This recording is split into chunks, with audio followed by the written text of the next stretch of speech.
You think you want control, but what you actually want is certainty, to know what's going to happen, to avoid pain, to prevent chaos. So you plan, you overthink, you try to manage everything, your future, your relationships, your image, your emotions. But the more you try to control, the more anxious you become, because control is an illusion.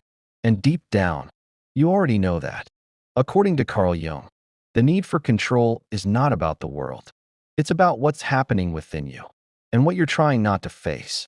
Control feels safe, predictable, structured. It gives you a sense of stability, a sense of power, but it comes at a cost, because the need for control is rooted in fear. Fear of uncertainty, fear of the unknown, fear of losing control of yourself. So you try to manage everything, your schedule, your outcomes, your relationships, even how others see you. You think, if I can control everything, nothing will go wrong. But life doesn't work like that. Uncertainty is unavoidable. Change is constant. And the more you resist that, the more tension you create. According to Carl Jung, this need for control comes from the ego, the part of you that wants order, clarity, security. But the ego has a limitation. It can only control what it understands. And most of life is beyond that. So the ego compensates by trying harder, controlling more, thinking more, planning more. But this doesn't create peace. It creates anxiety, because you are trying to control something that cannot be fully controlled.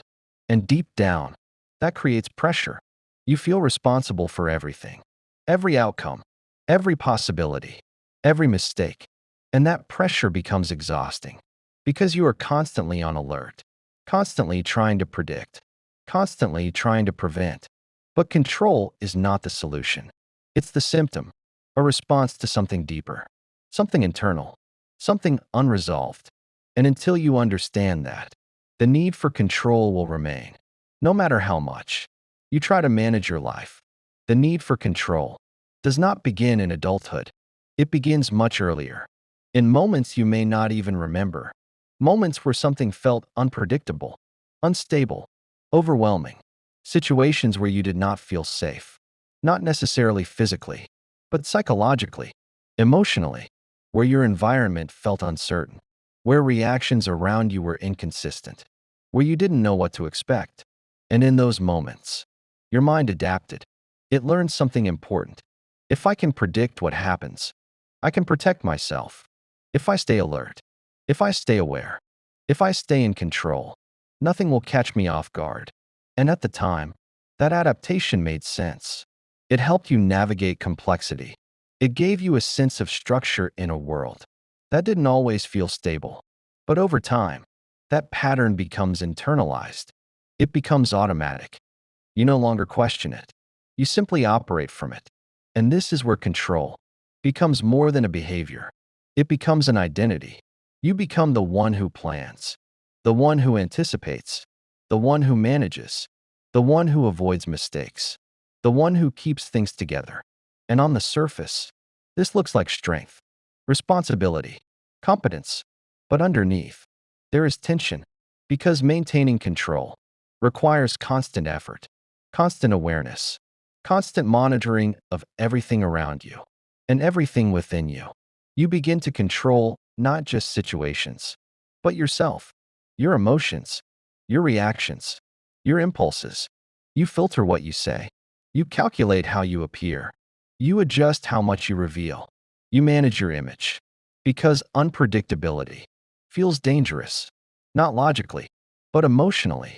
And this is where the deeper layer begins.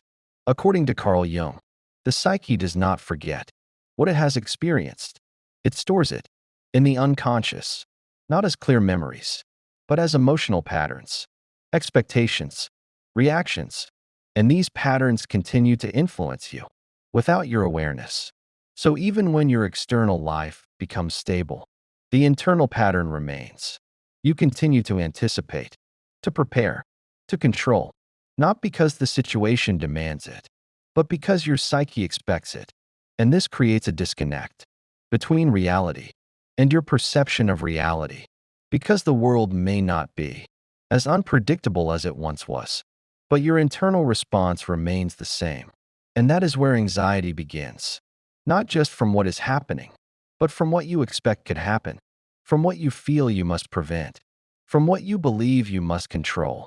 And this is exhausting, because you are trying to manage not only reality, but possibility, every what if, every potential outcome, every scenario that could go wrong. And the mind never runs out of possibilities. So the need for control becomes endless. There is always something else to think about, something else to prepare for, something else to manage. And no matter how much you do, it never feels like enough. Because control is not solving the problem, it is feeding it. The more you rely on control to feel safe, the more unsafe you feel without it. And that dependency grows until letting go feels impossible. Because letting go means uncertainty, and uncertainty triggers the original fear. The fear of not being prepared, not being protected, not being in control. And this is why control becomes addictive, not in the traditional sense, but psychologically, because it provides temporary relief, a momentary sense of certainty, a brief feeling of safety. But that relief does not last. It fades quickly, and when it does, the need returns, stronger, more urgent, more demanding. So you try to control more, think more, plan more, and the cycle continues. This is not weakness. It is conditioning, a learned response that once served a purpose, but is now limiting you, because it keeps you in a constant state of tension, always preparing, never fully present, always anticipating, never fully experiencing. And this has another consequence. It disconnects you from spontaneity, from flexibility, from the ability to adapt naturally. Because control resists change. It resists uncertainty. It resists the unknown. But life is inherently uncertain, unpredictable, dynamic. And the more you try to control it, the more conflict you create within yourself. Because part of you knows you cannot control everything, but another part insists you must try. And that inner conflict creates pressure, mental pressure, emotional pressure, a constant sense of strain. And over time, that strain becomes your baseline. You get used to it. You normalize it. You think, this is just how I am. This is just how life feels. But it is not. It is the result of an internal pattern, one that can be understood and eventually changed. But that requires something different. Not more control, but awareness. Awareness of what is driving the need. Awareness of when it appears. Awareness of what you are trying to avoid. Because beneath the need for control, there is always something else. Something more vulnerable. Fear, uncertainty, insecurity, a lack of trust, not just in the world, but in yourself, in your ability to handle what happens, in your ability to respond, to adapt, to recover. And this is where the shift begins. Not by controlling more, but by understanding more, by recognizing that the need for control is not the solution. It is the signal, a signal that something within you does not feel safe. And once you begin to see that clearly, without judgment, without resistance, you begin to create space, space between you and the pattern. And in that space, something new becomes possible, not control, but choice. The choice to respond differently, the choice to pause, the choice to question, the impulse to control. And slowly, that changes everything. Because the moment you stop reacting automatically, you begin to regain something deeper, not control over the world, but awareness of yourself. And that awareness is where real stability begins. Control feels like power, but it isn't. It's protection. Protection from uncertainty, from the unknown, from what you can't predict. But the more you try to control, the smaller your world becomes. You avoid risks. You avoid change. You avoid anything you can't manage. And slowly, your life becomes limited, not by reality, but by your need for certainty. According to Carl Jung, what you resist doesn't disappear, it grows.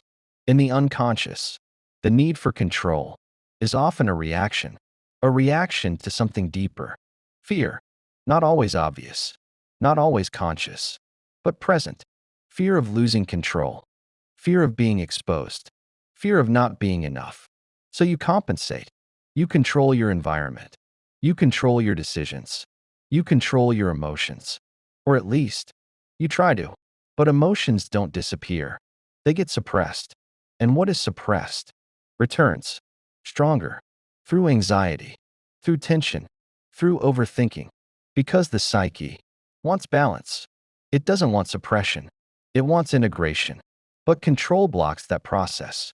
It keeps things contained, managed, hidden, and that creates pressure, internal pressure, like something is building under the surface, waiting to be released. And the more you ignore it, the stronger it becomes, until control starts to break. You feel overwhelmed, exhausted, unable to keep everything together. And that moment feels like failure. But it isn't. It's exposure. The moment where control stops working and something deeper starts to surface. Your real emotions, your real thoughts, your real state, unfiltered, unmanaged. And that can feel uncomfortable because it's unfamiliar. You're not used to it. You're used to control, to structure, to managing everything. But this moment is important because it shows you something. Control was never solving the problem. It was delaying it. And now, you are face to face with it. This is where most people react. They try to regain control quickly, force things back into order, suppress what's coming up, return to what feels safe. But that keeps the cycle going because the root is still there, unseen, unresolved. And this is where a different approach is needed. Not more control, but awareness, the willingness to stay, to observe, to feel, without immediately fixing, without immediately escaping. Because in that space, something shifts. You begin to understand, not intellectually, but directly. You see what you were avoiding. You feel what you were suppressing. You recognize the pattern. And that recognition changes your relationship with it. You are no longer inside the pattern. You are observing it. And that creates distance. Distance creates clarity. Clarity creates choice. And choice breaks the cycle. Because now, you don't have to control everything. You can respond. You can adapt. You can allow uncertainty without collapsing. And this is where real strength begins. Not in controlling life, but in trusting yourself within it. Trusting that you can handle what you cannot predict. Trusting that you can face what you cannot control. Trusting that you don't need certainty to be stable. And that trust changes everything. Because the need for control starts to loosen, not all at once, but gradually. You pause more. You react less. You allow more. And in that process, you gain something deeper, not control over the world, but mastery over yourself. And that is far more powerful. At a certain point, the need for control begins to feel different, not empowering, but exhausting, not stabilizing, but limiting. Because you start to see the pattern, you start to notice how often it appears, how quickly it takes over, how automatically you move into it, trying to predict, trying to manage, trying to prevent. And once you see it clearly, something shifts. You realize this isn't giving you control, it's taking it. Because the more you try to control everything, the less freedom you actually have. Your mind is always occupied, always calculating, always preparing, always thinking ahead, but rarely present, rarely at ease, rarely still. And this is where the deeper understanding begins. According to Carl Jung, the goal is not to eliminate uncertainty. It is to develop the capacity to face it. Because uncertainty is not the problem. It is a condition of life. It will always be there. No matter how much you plan, no matter how much you prepare, no matter how much you try to control, there will always be unknowns, unpredictable moments, situations you cannot fully manage. And when you begin to accept that, not intellectually, but emotionally, the need for control begins to loosen. Because you are no longer fighting reality, you are aligning with it. And that alignment creates something powerful. Relief. Not the temporary relief of control, but the deeper relief of letting go. Letting go of the constant pressure. the constant responsibility, the constant need to manage everything. And in that space, something else emerges. Trust. Not blind trust, not naive trust, but grounded trust. Trust in your ability to respond, to adapt, to handle what happens, to recover when things don't go as planned. Because the truth is, you don't need to control everything to be okay. You need to trust that you can deal with what comes. And that is a completely different mindset. Control says, I must prevent everything. Trust says, I can handle anything. And that shift changes how you experience life. You become more present, more flexible, more open, because you are no longer trying to force certainty. You are allowing experience. You are allowing life to unfold without needing to dominate it. And this does not mean you stop planning, or stop thinking, or stop making decisions. It means you stop trying to eliminate uncertainty completely. You stop trying to control what cannot be controlled, and you focus instead on what is within your reach, your awareness, your response, your actions, your choices. And this creates a different kind of stability, not rigid, not forced, but adaptive, responsive, alive.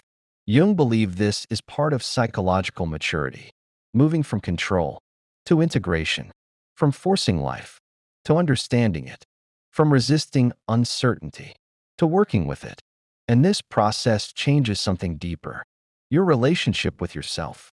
Because when you are constantly trying to control everything, you are operating from fear, from tension, from a lack of trust. But when you begin to let go, you begin to build that trust, slowly, through experience, through small moments, where you allow uncertainty and realize you are still okay. Nothing collapsed, nothing broke. You adapted, you responded, you moved through it. And each of those moments reinforces something new, a different internal pattern, not based on fear, but on confidence, not in the world being predictable, but in yourself being capable. And that is where real freedom begins. Not when life becomes certain, but when you no longer need it to be, because you have developed something deeper than control, awareness, flexibility, resilience, the ability to face life as it is, not as you wish it to be. And in that state, something unexpected happens. You feel lighter, less burdened, less tense, less consumed by what if, because you are no longer trying to carry the impossible weight of controlling everything. You are allowing yourself to live fully, presently, honestly. And this is where the paradox reveals itself. The moment you stop trying to control everything is the moment you finally feel in control, not of the world, but of yourself. And that is the only control that ever truly mattered. If this made you uncomfortable, good, because that discomfort is not random. It's the moment you begin to see something you've been avoiding. According to Carl Jung, what you resist most often holds the most power over you, and control might be the very thing keeping you stuck. So here's the question most people won't ask themselves. What are you actually afraid would happen if you stop trying to control everything? Take a second. Be honest. Because the answer to that question is exactly where your work begins. If you're ready to understand your mind on a deeper level, not just manage your life, but actually transform it, then subscribe. Because this isn't about control. It's about awareness. And once you see clearly, you can never go back to living unconsciously.